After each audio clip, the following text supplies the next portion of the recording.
Okay, greetings, welcome. So now we're in the Muse room dedicated to Clio. Clio is the muse of history. And historians like myself, we still honour Clio. I think of all the academics, probably historians have kept a knowledge of Clio alive in every generation, actually. Some of the historical journals are dedicated to Clio still. My youngest daughter has Clio as one of her middle names, in fact. Right, so Clio and I go back a long way, obviously. I fell in love with history as a boy. When I studied at Brighton College, we did, amazing history teachers when I was little.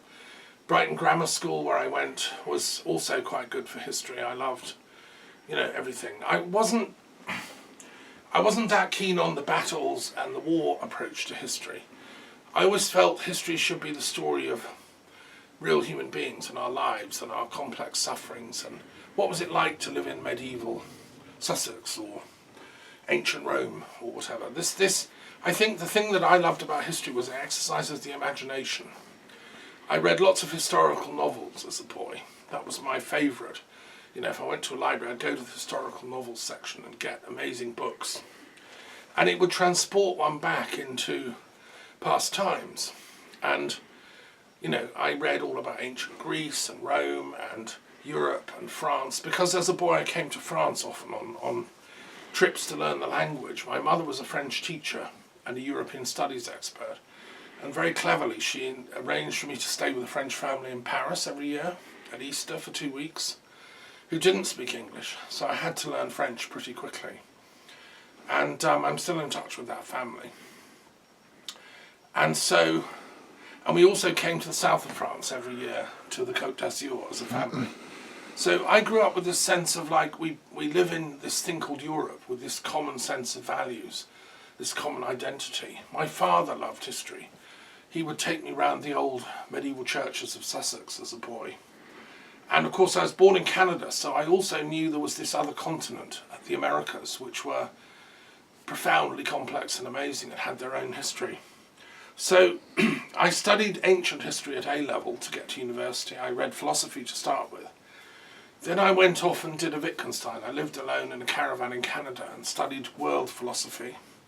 I found the curriculum at Bristol very, very restrictive in those days. I don't know who's the head of the department now, but it was very limited to Western philosophy. I'd already got interested in Buddhism, yoga, Sufism. I wanted to study world philosophy. And you couldn't do that at university in those days. You were just restricted to a very materialistic approach to philosophy. And that wasn't what my soul resonated with. Anyway, I came back to London in my early 20s, having had that amazing 4 years in Canada studying. And I chose to read history because I'd already done global philosophy. I knew about the world's religions. I'd read the Quran, the Bible, the Vedas, the Buddhist sutras. I'd been practicing these traditions in depth. And I decided there's no point sort of finishing a degree in philosophy. I could actually teach the teachers by that age. So I decided what I'll do is study history, because that is, that's endless. No one can master all of history. It's just like trying to master all the water in all the rivers and all the seas. You can't drink enough in a lifetime to drink all that water. But what you can do is sit beside the rivers and watch the waters go past, like Siddhartha in Hermann Hesse's wonderful novel. And you can watch the patterns on the river rippling. And you can study how these patterns make forms and shapes. And to me, history is doing that. It's like Collingwood, the great historian, said, it's studying the ideas that generate and operate in different historical epochs and generations. What are the patterns that occur? Obviously, one of them is conflict. Human history is full of wars, battles, conflict. But what's actually going on there psychologically?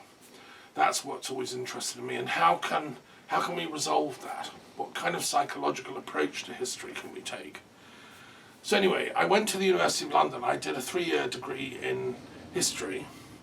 And the University of London is the biggest English-speaking university in the world. It has Imperial College, University College, King's College, the London School of Economics and Political Science, and the School of Oriental and African Studies.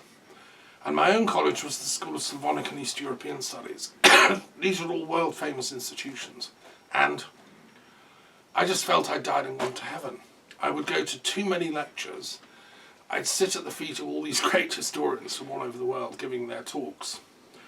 And I would take endless notes, you know. In this room, you have still all the notes and the records of my history degree. I've kept them ever since. I did too many papers. You know, you're supposed to do only 9 papers. I did 10 as an extra. I did the whole history of European intellectual political science as an extra paper, which I loved. You know, I also did a paper in world history from 1900. I read diplomatic history from 1815, and I did Russian history from 1800, looking at the whole history of Russia and then the Russian Revolution and, you know, what happened, what went wrong. And then I also did a special paper in the Balkan history, Yugoslavia, Bulgaria, you know, Macedonia, the whole complex history of the Balkans, which included Greece and a bit of Ottoman history. So in those days, it was before the internet, so I was making charts. I made huge charts of world history. Because, of course, when I was studying, say, Yugoslav history, I wasn't content to just do modern. I would go back in and look at medieval Serbian and you know, Croatian and the whole history of the Balkans, which are amazing. I won a prize as a young historian for my Balkan history that year. After I graduated, I decided that I would do a, you know, higher education degree. So I registered for a PhD, a master's degree, at the University of London, and then registered for a PhD. And I was working by now running a peace studies project at the Institute of Education. And I was the guy, I was called a research development officer. My job was to go around Europe and other countries and talk to experts, professors of peace studies, and try and build a centre for the University of London, exercising, you know, our minds about what is peace, how we can get there. I took the view that London, which is one of the great metropolitan centres of the world, it's been at the centre of much fighting and wars. The British Empire, a phrase coined by Dr. John Dee, one of my intellectual, you know, heroes, a Christian Druid from the Tudor period of Queen Elizabeth I, you know, unfortunately has fought many wars. The British have gone all around the world, colouring the map pink. And I took the view that we should dismantle that imperial attitude and put our knowledge and the wisdom we accumulated as a great power at the service of the planet as a whole. Develop a centre for peace studies and try and help countries in parts of the world that are experiencing conflict, many of which were once part of the British Empire, to find peace. For example, Israel-Palestine, perfect example. They were both originally part of the British Mandate in Palestine, because we conquered that area and ran it for 20 or 30 years. Well, I think we should make sure that the Israelis and Palestinians both live in peace from now on.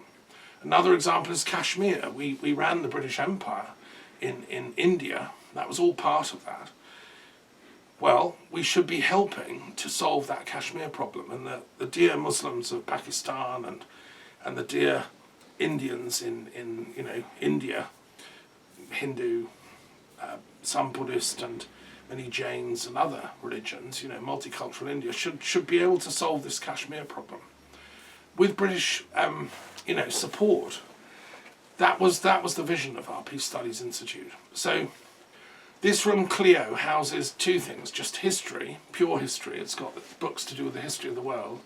I'll let you have a good look round in a minute. But also, it also houses the educational literature of the Institute. So this room Clio is devoted also to education.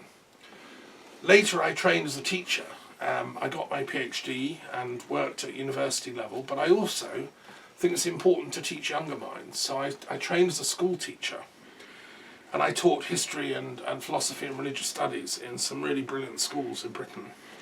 So all the paperwork and the documents, lesson plans, all my curriculum design work that I did in schools for 10 years are all housed in this room, along with materials from the University of London research days, when I was setting up the International Institute of Peace Studies and Global Philosophy. So it's a room, it's full of secrets. You know, if you just had a lifetime, you wouldn't finish reading every single book in this room, or studying all the documents and you know, making sense of it all. When I finished my PhD, which is, I've got here the 2 volumes, I argued that history, as it's taught, isn't just about the material changes and transformations of historical events. My mother was a Marxist, and I've studied Marxism, and I understand its thinking. Marx said that history is about class struggle, all determined on who owns the instruments of production. The rich dominate, the capitalists dominate, the poor struggle, and periodically they have revolutions. I think, obviously, that's a factor in history. And in France, one can't forget the revolutions. But what interests me is what I call transpersonal history. Because as someone that has studied psychology for many years, I think that there's growing evidence that, contrary to Marxists and materialists, there is a soul in human beings. There's something that survives death. There's a consciousness. And that's what Orpheus and Pythagoras and Plato said. This concept of reincarnation. So history sort of repeats in waves. Soul, you know, I'm only here for a few decades. Each of us lives just a few decades. We do what we can. And then I think we do a past life review, and then we come back and have another go. I mean, I think all of us are on this journey. Now, studying that is what I call transpersonal history. Because I combine transpersonal psychology, which is Jung, Maslow, and all the other great thinkers of depth psychology, with historical transformation. So if we ask questions like, well, who was Marx and Engels in a former life? What is the reincarnation of some of the horrible people of history, like Hitler and Stalin, you know? Like, what's the karma going on there? That's interesting. People like Rudolf Steiner have written about this. So I've developed this field of transpersonal history for my PhD and since then, and written lots of books about it. So anyway, have a good look around the room. I'm going to be quiet now. And first you'll see the books, and it's worth having a little look. And if you get a chance to come and visit in person, you can see all the details.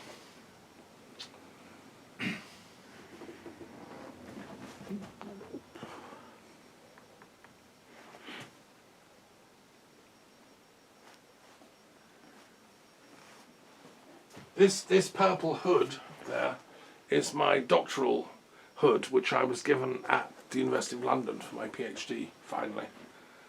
It's quite precious to me, obviously. And this is my study. This is where I sit and work now. I'm writing my books, every day for a few hours in this room. Since I came to France, I've written about 20 or so books, because I'm not full-time teaching anymore. I just do part-time lecturing.